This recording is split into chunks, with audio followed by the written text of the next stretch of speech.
Hi all, welcome back to my channel. So Jyothigiri ವ್ಲಾಗ್ಸ್ಗೆ ಸ್ವಾಗತ ಸುಸ್ವಾಗತ. ಸೊ ಏನಪ್ಪ ಅಂದರೆ ಯೂಶ್ವಲಿ ನಾವು ಯಾವ್ದಾರ ಮದುವೆಗೆ ಹೋದರೆ ಅಕ್ಕಿ ರೊಟ್ಟಿನ ತುಂಬ ಟೇಸ್ಟಿಯಾಗಿ ಮಾಡಿರ್ತಾರೆ.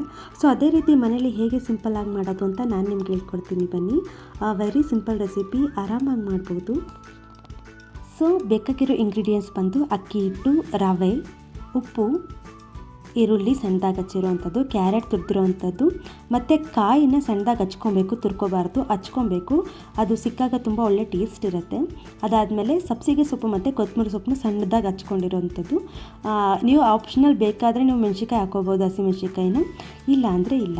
ಸೊ ಬನ್ನಿ ಕ್ವಿಕ್ಕಾಗಿ ಹೇಗೆ ಮಾಡೋದು ಅಂತ ನಾನು ಫಸ್ಟ್ ಒಂದು ಬೌಲ್ ತೊಗೊಳ್ಳಿ. ಅದಕ್ಕೆ ಅಕ್ಕಿ ಹಿಟ್ಟು ಮತ್ತು ರವೆ ಹಾಕಿ, ನಾನು ಆಲ್ರೆಡಿ ಹಾಕಿದ್ದೀನಿ 2 ಕಪ್ ಅಕ್ಕಿ ಹಿಟ್ಟಿಗೆ ನಾನು 1 ಕಪ್ ಅಷ್ಟು ರವೆ ಹಾಕಿದ್ದೀನಿ. ನೀವು ಬೇಕಾದ್ರೆ ಈಕ್ವಲ್ ಪೋರ್ಷನಲ್ಲೂ ಹಾಕ್ಬೋದು, ಟೇಸ್ಟ್ ಆಗಿರುತ್ತೆ, ಇಲ್ಲ ಅಂತಲ್ಲ. ನಂತರ ಅದಕ್ಕೆ ಉಪ್ಪು ಎಷ್ಟು ಬೇಕು ರುಚಿಗೆ ಅಷ್ಟು ಉಪ್ಪು ಹಾಕಿ ನೀಟಾಗಿ ಒಂದ್ಸಲ ಮಿಕ್ಸ್ ಮಾಡಿ. ನೀವು ಕೈಯಲ್ಲಿ ಬೇಕಾದರೂ ಮಾಡ್ಬೋದು, ಇಲ್ಲ ನೀವು ಸ್ಪೂನಲ್ಲಿ ಬೇಕಾದರೂ ಮಾಡ್ಬೋದು. ನಾನು ಯೂಶ್ವಲಿ ನನ್ನ ಹ್ಯಾಂಡೇ ಯೂಸ್ ಮಾಡೋದು, ಬಿಕಾಸ್ ಅದು ನೀಟಾಗಿ ಎಲ್ಲ ಕಡೆ ಸ್ಪ್ರೆಡ್ ಆಗುತ್ತೆ, ಎಲ್ಲೂ ಸಿಗೋಲ್ಲ. ಕೆಲವು ಕಡೆ ಉಪ್ಪು ಆಗೋದಂಥದ್ದು, ಕೆಲವು ಕಡೆ ಸಪ್ಪೆ ಆಗೋವಂಥದ್ದಾಗಲ್ಲ. ಸೊ ನೀವು ನೋಡ್ತಾ ಇದ್ದೀರಾ. ಕಂಪ್ಲೀಟ್ ಮಿಕ್ಸ್ ಆದಮೇಲೆ ಇದಕ್ಕೆ ನೀವು ಹಚ್ಚಿಟ್ಕೊಂಡಿರ್ತೀವಲ್ಲ ಸಣ್ಣದಾಗಿ ಸಬ್ಸಿಗೆ ಸೊಪ್ಪು, ಕೊತ್ತಂಬರಿ ಸೊಪ್ಪು, ಕರಿಬೇವು ಸೊಪ್ಪು, ಮತ್ತು ಸಣ್ಣದಾಗಿ ಕಟ್ ಮಾಡಿರೋಂತಹ ಕಾಯಿ, ತುರಿದಿರೋವಂಥ ಕ್ಯಾರೆಟ್ ಮತ್ತು ಈರುಳ್ಳಿ ಹಾಕ್ಕೊಂಡು ಫುಲ್ ಮಿಕ್ಸ್ ಮಾಡಿ. ನೀರು ಹಾಕೋಬೇಡಿ, ಫಸ್ಟು ಫುಲ್ ಮಿಕ್ಸ್ ಮಾಡಿ. ಸೊ ಏನಪ್ಪ ಅಂದರೆ ಇಲ್ಲಿ ಸಬ್ಸಿಗೆ ಸೊಪ್ಪಿಂದ ತುಂಬಾ ಯೂಸಸ್ ಇದೆ. ಇದರಲ್ಲಿ ವಿಟಮಿನ್ ಎ, ಸಿ, ಕೆ ಅಷ್ಟೇ ಅಲ್ಲ, ನಮಗೆ ಕ್ಯಾಲ್ಶಿಯಂ, ಐರನ್ ಕಂಟೆಂಟ್ ಕೂಡ ಸಿಗುತ್ತೆ. ಆ್ಯಂಡ್ ಸಬ್ಸಿಗೆ ಸೊಪ್ಪು ಡೈಜೆಷನ್ಗೆ ಒಂದು ಒಳ್ಳೆ ಸೊಪ್ಪು ಅಂತಲೇ ಹೇಳ್ಬೋದು. ಅಷ್ಟೆಲ್ಲ ತುಂಬ ಜನ ಕಾನ್ಸ್ಟಿಪೇಷನ್ಸಿಂದ, ಆಮೇಲೆ ಹೊಟ್ಟೆ ಒಬ್ಬರ ಅಂತ ಎಲ್ಲ ಹೇಳ್ತಿರ್ತಾರೆ, ಅದರಿಂದ ಸಫರ್ ಮಾಡ್ತಿರ್ತಾರೆ. ಸೊ ಇದನ್ನು ರೆಗ್ಯುಲರಾಗಿ ವೀಕ್ಲಿ 2-3 ಟೈಮ್ಸ್ ಯೂಸ್ ಮಾಡ್ತಾ ಬಂದರೆ ಎಲ್ಲ ಕಮ್ಮಿ ಆಗುತ್ತೆ.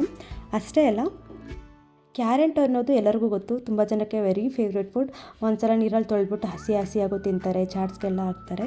ಸೊ ಕ್ಯಾರೆಟ್ ಬಂದು ಒಂದು ವಿಷನ್ನ ಇಂಪ್ರೂವ್ ಮಾಡುತ್ತೆ. ಸ್ಕಿನ್ ಅಂತ ಬಂದಾಗ ಒಳ್ಳೆ ಗ್ಲೋ ಕೊಡುತ್ತೆ. ಯೂಶ್ವಲಿ ತುಂಬ ಜನ ನೋಡಿರ್ತೀರ, ABC ಜ್ಯೂಸ್ ಅಂತ ತುಂಬಾ ಫೇಮಸ್ ಆಗಿತ್ತು. ಸೊ ಇದು ಸ್ಕಿನ್ನ ಸಹ ನಿಮಗೆ ಒಳಗಡೆಯಿಂದನೇ ಬ್ರೈಟ್ ಮಾಡಿ ಸ್ಟಾರ್ಟ್ ಆಗುತ್ತೆ. ಅಷ್ಟೇ ಅಲ್ಲ, ವೆಯ್ಟ್ ಮ್ಯಾನೇಜ್ಮೆಂಟ್ಗೆ ಇದು ಒಳ್ಳೆ ಫುಡ್ ಅಂತಲೇ ಹೇಳ್ಬೋದು. ಇದರಲ್ಲಿ ಆ್ಯಂಟಿ ಆಕ್ಸಿಡೆಂಟ್ಸ್ ಇರೋದ್ರಿಂದ ನಿಮ್ಮ ಇಮ್ಯುನಿಟಿ ಸಿಸ್ಟಮ್ನ ಇನ್ನೂ ಬೂಸ್ಟ್ ಮಾಡುತ್ತೆ. ಸೊ ಈಗ ನೀವು ನೋಡ್ತಾ ಇದ್ದೀರಾ, ಯೂಸಸ್ ಗೊತ್ತಾಯಿತು. ಅಕ್ಕಿ ಹಿಟ್ಟನ್ನ ನೀವು ಕಲಿಸುವಾಗ ಏನು ಮಾಡಬೇಕು ಅಂದರೆ ಸ್ವಲ್ಪ ಬಿಸಿನೀರು ಹಾಕ್ತಾ ಕಲಿಸ್ತಾ ಬರಬೇಕು. ತಣ್ಣೀರು ಹಾಕಬೇಡಿ, ಹೀಗೆ ಹೇಳ್ತಿದ್ದೀನಿ. ಸ್ವಲ್ಪ ಬಿಸಿನೀರು ಹಾಕ್ತಾ ಚೂರು ಕಲಿಸ್ತಾ ಬರಬೇಕು. ಆವಾಗ ನಿಮಗೆ ಹಿಟ್ಟು ಹದ ಬರುತ್ತೆ. ನೀವು ಒಟ್ಟೊಟ್ಟಿಗೆ ಹಾಕ್ಬಿಟ್ರೆ ಇಲ್ಲ ಫುಲ್ ತೆಳ್ಳ ಆಗಿಬಿಡುತ್ತೆ. ತೆಳ್ಳ ಆಗ್ತಾ ಹೋದಾಗ ನೀವು ಮತ್ತೆ ಎಲ್ಲನೂ ಪ್ರತಿಯೊಂದನ್ನು ಆ್ಯಡ್ ಮಾಡ್ತಾ ಹೋಗಲ್ಲ, ಬಿಕಾಸ್ ಅಂದಾಜು ಮೇಲೆ ಎಲ್ಲನೂ ಹಾಕ್ಕೊಂಡಿರ್ತೀರ ಅಲ್ವಾ. ಸೊ ಸ್ವಲ್ಪ ಹಾಕ್ತಾ ಅದನ್ನು ಚಪಾತಿ ಹದಕ್ಕೆ ನೀವು ಕಲಿಸ್ಕೊಳ್ತಾ ಬರಬೇಕು.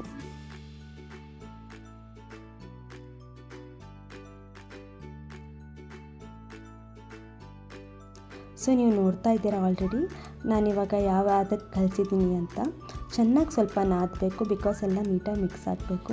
ಆ್ಯಂಡ್ ಸ್ವಲ್ಪ ಬಿಸಿನೀರು ಹಾಕಿರೋದ್ರಿಂದ ಅದು ರವೆ ಬೇಗ ಉಣಿಯುತ್ತೆ.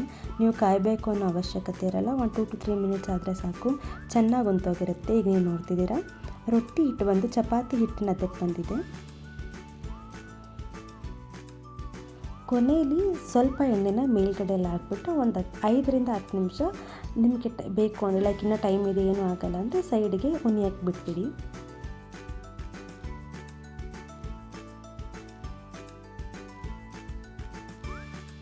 ನಂತರ ಏನಂದರೆ ಒಂದು ಪ್ಲಾಸ್ಟಿಕ್ ಕವರ್ ತೊಗೊಂಡು ಅದಕ್ಕೆ ಫುಲ್ಲು ಚೆನ್ನಾಗಿರೋವಂಥದ್ದು ಕ್ಲೀನ್ ಕವರ್ ತೊಗೊಂಡು ಫುಲ್ ಎಣ್ಣೆ ಅಪ್ಲೈ ಮಾಡಿ. ಎಣ್ಣೆ ಅಪ್ಲೈ ಮಾಡಿದ್ಮೇಲೆ ನೀವು ಹಿಟ್ಟು ತೊಗೊಂಡು ನಿಮ್ಗೆ ಯಾವ ಹದ ಬೇಕು, ಲೈಕ್ ಹದ ಅನ್ನೋದಕ್ಕಿಂತ ದೊಡ್ಡದಾಗಿ ಬೇಕಾ ಚಿಕ್ಕದಾಗಿ ಬೇಕಾ ಈ ಥರ ಡಿಸೈಡ್ ಮಾಡ್ಕೊಂಡು ಹಿಟ್ಟು ತೊಗೊಂಡು, ನಾನು ಯೂಶ್ವಲಿ ಮೀಡಿಯಮ್, ತೀರಾ ದೊಡ್ಡದು ಮಾಡಲ್ಲ, ತೀರಾ ಚಿಕ್ಕದು ಮಾಡಲ್ಲ. ನೀವು ನೋಡ್ತಾ ಇರ್ಬೋದು, ನಾನು ಕಂಪ್ಲೀಟಾಗಿ ಇದನ್ನು ನೀವು ಎಣ್ಣೆಯಲ್ಲೇ ಇದನ್ನು ತಟ್ಟಬೇಕು, ಬೇರೆ ಏನೂ ಅಲ್ಲ. ಕೈಯಲ್ಲಿ ತಟ್ಟಿದ್ರೆ ನಿಮಗೆ ಮತ್ತೆ ಹೆಂಚು ಮೇಲೆ ಹಾಕುವಾಗ ನಿಮಗೆ ಅದು ಬರಲ್ಲ, ಕೈಗೆ ಅಂಟ್ಕೊಳ್ಳುತ್ತೆ. ಸೊ ನೀವು ನೋಡ್ತಾ ಇದ್ದೀರಾ, ನೀಟಾಗಿ ಎಣ್ಣೆಯಿಂದಲೇ ಇದು ಮಾಡಿ. ತೀರಾ ದಪ್ಪನೂ ಮಾಡೋಕ್ಕೆ ಹೋಗ್ಬೇಡಿ, ತೀರಾ ಸಣ್ಣನೂ ಮಾಡೋಕ್ಕೆ ಹೋಗ್ಬೇಡಿ. ಸಣ್ಣ ಮಾಡೋಕ್ಕೆ ಹೋದಾಗ ಹೆದ್ದಾಡಲ್ಲ, ಅಂಟ್ಕೊಬಿಡುತ್ತೆ ಅಲ್ಲಿಗೆ. ಸೊ ಒಂದು ಮೀಡಿಯಮ್ ಸೈಜಿಗೆ ಅದನ್ನು ತಟ್ಕೊಂಡು ಹಂಚು ಕಾದ್ಮೇಲೆ, ಕಾಯೋಕ್ಕೂ ಮುಂಚೆ ಹಂಚು ಮೇಲೆ ಹಾಕೋಕ್ಕೆ ಹೋಗ್ಬೇಡಿ. ಹಂಚು ಕಾದ್ಮೇಲೆ ಅದನ್ನು ನೀಟಾಗಿ ಹಾಕಿ 2 ಕಡೆ ಆಯಿಲ್ ಅಪ್ಲೈ ಮಾಡಿ ಚೆನ್ನಾಗಿ ಬೇಯಿಸಿ. ಎಣ್ಣೆನೇ ಹಾಕಬೇಕು ಅಂತ ಇಲ್ಲ, ನಿಮಗೆ ತುಪ್ಪ ಇಷ್ಟ ಆದರೆ ತುಪ್ಪದಲ್ಲೂ ಸಹ ನೀವು ಇದನ್ನು ಸುಟ್ಕೋಬೋದು. ಇದನ್ನು ನೀವು ಹಳ್ಳಿ ಸ್ಟೈಲ್ ತುಪ್ಪ ಮತ್ತು ಉಪ್ಪೆಸರು ಖಾರ ಜೊತೆ ಇದ್ರೂ ಚೆನ್ನಾಗಿರುತ್ತೆ. ಅಷ್ಟೇ ಅಲ್ಲ, ಇದನ್ನು ನೀವು ಚಿಕನ್ ಗೊಜ್ಜು ಜೊತೆ, ತರಕಾರಿ ಗೊಜ್ಜು ಜೊತೆ ತಿಂದರೆ ಇನ್ನೂ ತುಂಬ ಚೆನ್ನಾಗಿರುತ್ತೆ. ನನಗೆ ಚಿಕನ್ ಗೊಜ್ಜು ಜೊತೆ ತಿನ್ನೋದಂದರೆ ತುಂಬಾ ಆಸೆ. ಬಟ್ ಇದು ಶ್ರಾವಣ ಆಗಿರೋದ್ರಿಂದ ನಮ್ಮ ಮನೇಲಿ ಯಾವುದೇ ರೀತಿಯ ನಾನ್ ವೆಜ್ ಐಟಮ್ ಮಾಡಲ್ಲ. ನಮ್ಮ ಮನೆಯಲ್ಲ ಅಂತಲ್ಲ, ತುಂಬ ಜನದ ಮನೇಲಿ ಮಾಡಲ್ಲ. ಅಷ್ಟೇ ಅಲ್ಲ, ಇವತ್ತು ಗುರುವಾರ ಆಗಿರೋದ್ರಿಂದ ನಮ್ಮಮ್ಮ ಬೆಳಿಗ್ಗೆ ಹೊತ್ತು ಅವರು ರೈಸ್ ಐಟಮ್ ತಿನ್ನಲ್ಲ, ಅದರಿಂದ ರೊಟ್ಟಿನ ಮಾಡಿಕೊಟ್ಟಿದ್ದೀನಿ ಅವರಿಗೆ. ಟೇಸ್ಟ್ ಮಾತ್ರ ತುಂಬಾ ಚೆನ್ನಾಗಿ ಬಂದಿದೆ. ನೀವು ನೋಡ್ತಾ ಇರ್ಬೋದು ಹೇಗೆ ಕಾಣಿಸ್ತಿದೆ ಅಂದ್ಬಿಟ್ಟು. ರೊಟ್ಟಿನ ನಮ್ಮ ಅಮ್ಮಂಗೆ ಇವತ್ತು ನಾನು ತುಪ್ಪ ಮತ್ತು ಉಪ್ಪೆಸರು ಖಾರ ಹಾಕ್ಕೊಟ್ಟಿದ್ದೆ, ಒಳ್ಳೆ ಟೇಸ್ಟ್ ಬಂದಿತ್ತು. ಇದೇ ಥರ ನಾನು ರೆಸಿಪೀಸ್ ಮಾಡಿ ಅಪ್ಲೋಡ್ ಮಾಡ್ತಾಯಿರ್ತೀನಿ. ಈ ರೆಸಿಪಿ ನಿಮ್ಗೆ ಇಷ್ಟ ಆಗಿದ್ದರೆ ಲೈಕ್, ಶೇರ್, ಕಮೆಂಟ್ ಮಾಡಿ. ಸೊ ನನಗೆ ಇನ್ನೂ ಸಪೋರ್ಟ್ ಮಾಡಿ. ಆದಷ್ಟು ನಾನು ವೀಡಿಯೋಸ್ಗಳನ್ನ ಅಪ್ಲೋಡ್ ಮಾಡೋಕ್ಕೆ ಟ್ರೈ ಮಾಡ್ತೀನಿ. ಸೊ ನಿಮ್ಮ ಫ್ರೆಂಡ್ಸ್ಗೆ ಸಹ ಸಬ್ಸ್ಕ್ರೈಬ್ ಮಾಡಿ. Thank you.